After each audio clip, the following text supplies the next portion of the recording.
বিবি আসিয়াকে বলছিল আমার মহব্বত লাগে, এই একটা কথার কারণে আল্লাহ বিবি আসিয়াকে এত বড় ইমানদার বানাইলেন, মরণকালে জান্নাতের ঠিকানা দেখে দেখে হাসতে হাসতে মরণ।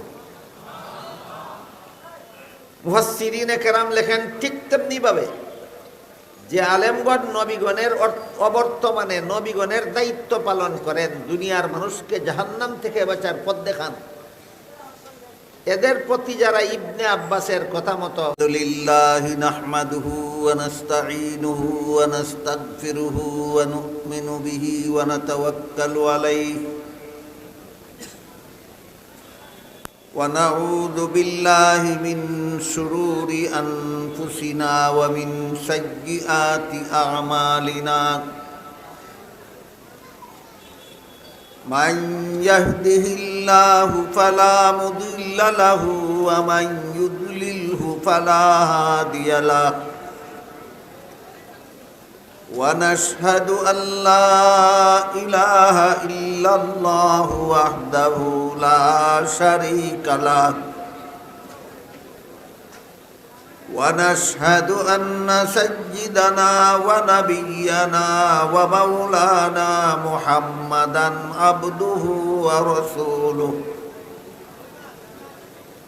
صلى الله تعالى عليه وعلى آله وأصحابه وبارك وسلم. أما بعد فأعوذ بالله من الشيطان الرجيم.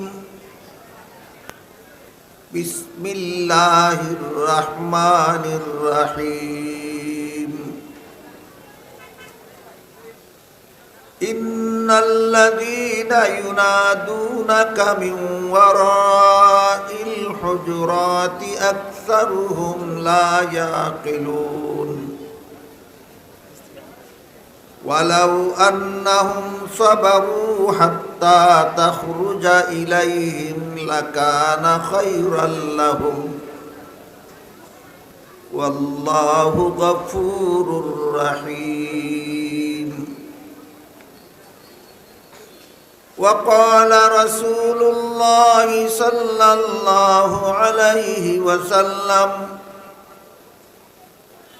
كن عالما أو متعلما أو مستمعا أو محبا ولا تكن خامسا فتهلك أو كما قال عليه الصلاة والسلام. হযরত উলামায়ে কেরাম, মুহতারাম হাজিরিন, এলাকার সর্বস্তরের মুসলমান ভাইয়েরা আমার ও আমার আশপাশের বাড়ি ঘরে বসা পর্দার আড়ালে মা ও বোনেরা, পবিত্র কোরআনের সূরায়ে হুজুরাতের 4 নম্বর এবং 5 নম্বর আয়াত আমি আপনাদের সামনে তিলাওয়াত করেছি। এই সূরার শুরু থেকে প্রথম থেকে 5 নম্বর পর্যন্ত এই 5টি আয়াত আল্লাহ এক ঘটনার বিভিন্ন অংশকে কেন্দ্র করে নাযিল করেছেন। কোনো ঘটনা উপলক্ষে যদি কোনো আয়াত নাযিল হয় তাহলে সেই ঘটনাকে আয়াতের শানে নুজুল বলা হয়। কাজেই এই সূরার প্রথম 5 আয়াতের শানে নুজুল একটা দীর্ঘ ঘটনা, এর এক একটা অংশকে কেন্দ্র করে আল্লাহ এক এক আয়াত নাযিল করেছেন। সংক্ষিপ্ত ঘটনাটা হলো, একবার গরমের মৌসুম ছিল, রাসূল করিম সাল্লাল্লাহু আলাইহি ওয়াসাল্লাম মদিনা শরীফে বিবিগণের হুজরার ভিতরে কামরার ভিতরে বিশ্রাম করতেছিলেন। এমত অবস্থায় দূর দূরান্তের এলাকা থেকে একদল মানুষ নূতন মুসলমান হয়ে তাদের মধ্যে একজন আমির নিযুক্ত করার পরামর্শের জন্য রাসূলের কাছে মদিনায় এসেছে। তাদের আগমনের সময়টা ছিল দুপুরের সময়। রাসূল বিশ্রাম করতেছিলেন আর তারা মদিনায় এসে রাসূলের কামরাগুলির সামনে দাঁড়িয়ে ডাকতেছিল, ইয়া মুহাম্মদ উখরুজ ইলাইনা।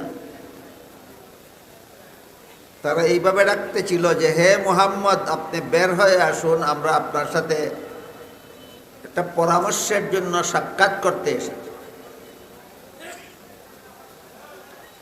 এই যে তারা ডাকলো ইয়া মুহাম্মদ বলে আর বের হওয়ার কথা বলল,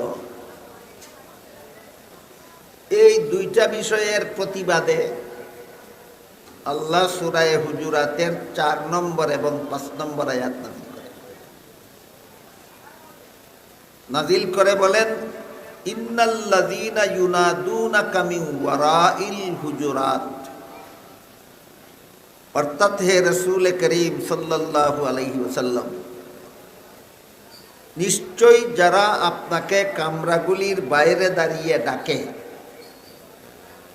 আকসারুহুম লা ইয়াকিলুন, এদের অধিকাংশের বিবেক বিবেচনা নাই। এর মাধ্যমে আল্লাহ রাসূলকে ইয়া মুহাম্মদ বলে ডাকতে নিষেধ করে দিলেন।